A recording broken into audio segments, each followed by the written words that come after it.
CCTV hot news നിങ്ങൾക്കായി സമർപ്പിക്കുന്നത് Powerguard solar system Koonamuchi. നമസ്കാരം, CCTV ഹോട്ട് ന്യൂസിലേക്ക് സ്വാഗതം. സിനിമാ താരം ഗൌതമിയുടെ 25 കോടിയോളം രൂപ മൂല്യം വരുന്ന 46 ഏക്കർ സ്ഥലം തട്ടിയെടുത്ത സംഭവത്തിൽ കുന്നംകുളത്ത് നിന്നും പിടികൂടിയ 5 പ്രതികളെ തമിഴ്നാട്ടിലേക്ക് കൊണ്ടുപോയി. സംഭവത്തിൽ പ്രതികൾക്ക് കുന്നംകുളത്ത് സംരക്ഷണം ഒരുക്കിയ ആരോപണ വിധേയയായ BJP ചൊവ്വന്നൂർ പഞ്ചായത്ത് അംഗം അജിത വിശാൽ രാജിവെക്കണമെന്നാവശ്യപ്പെട്ട് ചൊവ്വന്നൂരിൽ CPM പ്രവർത്തകർ പ്രതിഷേധ പ്രകടനം നടത്തി. കുന്നംകുളം കിഴൂർ ശ്രീ വിവേകാനന്ദ കോളേജിൽ SFI ABVP വിദ്യാർത്ഥികൾ തമ്മിലുണ്ടായ സംഘർഷത്തിൽ 2 പേർക്ക് പരിക്കേറ്റു. തൃത്താല സ്വദേശി ആന്തൂർ വളപ്പിൽ ശരത്ത്, അടാട്ട് സ്വദേശി കറുപ്പൻ വളപ്പിൽ വീട്ടിൽ ശ്രീദേവ് എന്നിവർക്കാണ് പരിക്കേറ്റത്. നെല്ലുവായ് ശ്രീ ധന്വന്തരി ക്ഷേത്രത്തിലെ പ്രസിദ്ധമായ വൈകുണ്ഠ ഏകാദശി മഹോത്സവം നാളെ. കൊച്ചിൻ ദേവസ്വം ബോർഡിന്റെയും ക്ഷേത്ര ഉപദേശക സമിതിയുടെയും നേതൃത്വത്തിലാണ് സ്വർഗവാതിൽ ഏകാദശി ആഘോഷിക്കുന്നത്. ചൂണ്ടൽ ഗ്രാമപഞ്ചായത്തിൽ മഹാത്മാഗാന്ധി തൊഴിലുറപ്പ് പദ്ധതി വാർഷിക പദ്ധതി രൂപീകരണവും ബജറ്റ് അവതരണവും നടന്നു.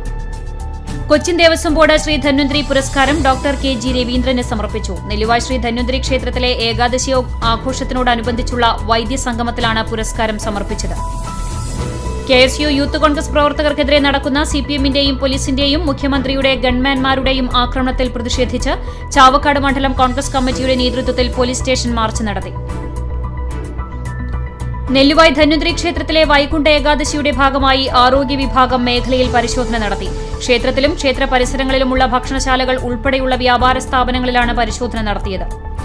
വടക്കേക്കാട് ഞമ്മനേങ്ങാട് വട്ടമ്പാടം റോഡിൽ ബസും സ്കൂട്ടറും കൂട്ടിയിടിച്ച് 2 പേർക്ക് പരിക്കേറ്റു. കൊടുങ്ങല്ലൂർ സ്വദേശി പുന്നിലത്ത് വീട്ടിൽ റജീബ്, കോട്ടപ്പടി സ്വദേശി കുളങ്ങരപ്പറമ്പിൽ അരുൺ എന്നിവർക്കാണ് പരിക്കേറ്റത്.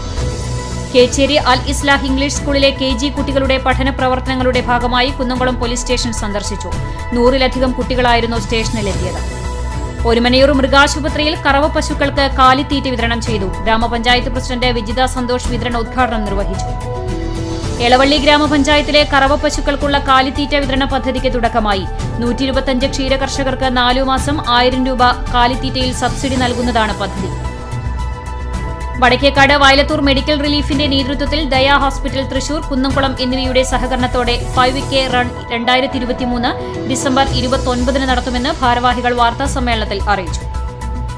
കേരളത്തിലെ വ്യത്യസ്ത ജാതി വിഭാഗങ്ങളുടെ സാമൂഹിക സാമ്പത്തിക അവസ്ഥയുടെ യാഥാർത്ഥ്യം മനസ്സിലാക്കാൻ സംസ്ഥാന സർക്കാർ കേരളത്തിൽ ജാതി സെൻസസ് നടപ്പാക്കണമെന്ന് വെൽഫെയർ പാർട്ടി തൃശൂർ ജില്ലാ പ്രസിഡന്റ് MK അസ്ലം ആവശ്യപ്പെട്ടു. കണ്ടാണിശ്ശേരി ഗ്രാമപഞ്ചായത്ത് 2024-25 സാമ്പത്തിക വർഷത്തെ വാർഷിക പദ്ധതി രൂപീകരണത്തിനായി വർക്കിംഗ് ഗ്രൂപ്പ് യോഗം ചേർന്നു. EK നായനാർ സ്മാരക പഞ്ചായത്ത് കോൺഫറൻസ് ഹാളിൽ വെച്ച് നടന്ന വർക്കിംഗ് ഗ്രൂപ്പ് യോഗത്തിൽ പ്രസിഡന്റ് മിനി ജയൻ അധ്യക്ഷയായി. കേന്ദ്ര സർക്കാരിന്റെ ക്രിമിനൽ നിയമ ഭേദഗതിക്കെതിരെ ഓൾ ഇന്ത്യ ലോയേഴ്സ് യൂണിയൻ സംസ്ഥാന വ്യാപകമായി കരിദിനം ആചരിക്കുന്നതിന്റെ ഭാഗമായി ഓൾ ഇന്ത്യ ലോയേഴ്സ് യൂണിയൻ ചാവക്കാടിന്റെ നേതൃത്വത്തിൽ അഭിഭാഷകർ പ്രതിഷേധ ധർണ സംഘടിപ്പിച്ചു. വിവിധ സംസ്ഥാനങ്ങളിൽ നിന്നുള്ള പദ്ധതി നിർവാഹക ഉദ്യോഗസ്ഥ സംഘം എരുമപ്പെട്ടി പഞ്ചായത്തിൽ സന്ദർശനം നടത്തി. IAS, IPS, VEOമാരടങ്ങിയ സംഘമാണ് പഞ്ചായത്ത് പദ്ധതികളെക്കുറിച്ച് പഠിക്കാൻ സന്ദർശനം നടത്തിയത്. ആദൂർ മഹാത്മാ ലോവർ പ്രൈമറി സ്കൂളിലേക്ക് അനുവദിച്ച കിച്ചൺ സ്റ്റോറിന്റെ തറക്കല്ലിടൽ കർമ്മം കടങ്ങോട് പഞ്ചായത്ത് പ്രസിഡന്റ് മീന സാജൻ നിർവഹിച്ചു. ചൂണ്ടൽ ഗ്രാമപഞ്ചായത്ത് 2023-24 വാർഷിക ജനകീയാസൂത്രണം പദ്ധതിയിൽ ഉൾപ്പെടുത്തി പട്ടികജാതി വിദ്യാർത്ഥികൾക്ക് പഠനോപകരണങ്ങൾ വിതരണം ചെയ്തു. ഉണ്ണീശയ്ക്കൊരു പൊന്നുടുപ്പുമായി മേരി ചേച്ചി. കഴിഞ്ഞ 25 വർഷക്കാലമായി കൂനമുച്ചി പള്ളിയിലെ പുൽക്കൂട്ടിൽ പിറക്കുന്ന ഉണ്ണിയേശു ധരിക്കുന്ന പുതുവസ്ത്രം മേരി ചേച്ചി കൈകളാൽ തയ്ച്ചു തയ്യാറാക്കിയതാണെന്ന് അധികമാർക്കും അറിയാത്ത രഹസ്യമാണ്. ക്രിസ്മസ് ആഘോഷങ്ങൾക്കായി നാടൊരുങ്ങി. സ്ഥാപനങ്ങളിലും വിവിധ സംഘടനകളുടെയും കൂട്ടായ്മകളുടെയും നേതൃത്വത്തിലും ആഘോഷങ്ങൾ നടന്നു. BJPയുടെ നേതൃത്വത്തിൽ കടങ്ങോട് പഞ്ചായത്ത് 4-ാം വാർഡിൽ ഉജ്ജ്വൽ യോജന പദ്ധതി പ്രകാരം 16 കുടുംബങ്ങൾക്ക് സൗജന്യ ഗ്യാസ് വിതരണം ചെയ്തു. പുന്നയൂർ ഗ്രാമപഞ്ചായത്ത് ചേതന സാംസ്കാരികോത്സവത്തിനോടനുബന്ധിച്ച് പുന്നയൂർ കൃഷിഭവൻ സ്റ്റാൾ ആരംഭിച്ചു. പഞ്ചായത്ത് പ്രസിഡന്റ് TV സുരേന്ദ്രൻ ഉദ്ഘാടനം നിർവഹിച്ചു. CCTV ഹോട്ട് ന്യൂസ് നിങ്ങൾക്കായി സമർപ്പിക്കുന്നത് പവർഗാർഡ് സോളാർ സിസ്റ്റം കൂനമുച്ചി. ഇതോടെ CCTV ഹോട്ട് ന്യൂസ് സമാപിക്കുന്നു. കൂടുതൽ വാർത്തകൾക്കും വിശേഷങ്ങൾക്കും ഞങ്ങളുടെ web page, YouTube channel, Facebook page എന്നിവ സന്ദർശിക്കുക. തത്സമയ വാർത്തകൾക്കായി www.cctv.online.tv സന്ദർശിക്കുക. നമസ്കാരം.